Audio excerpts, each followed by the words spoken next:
ఏదైతే ఆ Volvo bus fire accident జరిగిందో ఆ వాల్వో బస్కి సంబంధించి ఫిట్నెస్ సర్టిఫికెట్ ఆల్మోస్ట్ సంవత్సరన్నర కాలం నుంచి ఫిట్నెస్ సర్టిఫికెట్ లేదంట.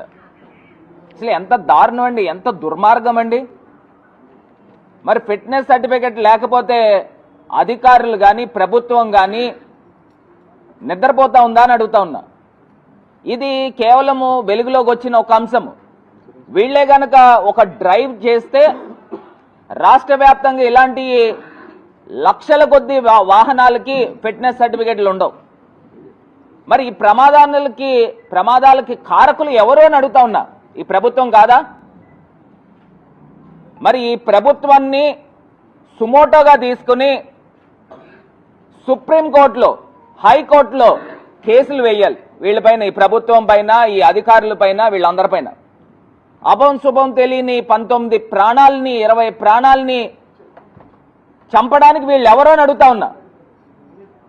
ఇది కాకుండా ఆ వాహనానికి ఇన్సూరెన్స్ లేదంట. మరి ఇదే కాకుండా సుమారుగా ఆ వాహనం పైన సుమారుగా 16 ఈ చలాన్లు ఉన్నాయంట. అసలు ఎక్కడికి వెళ్ళిపోతా ఉన్నాము?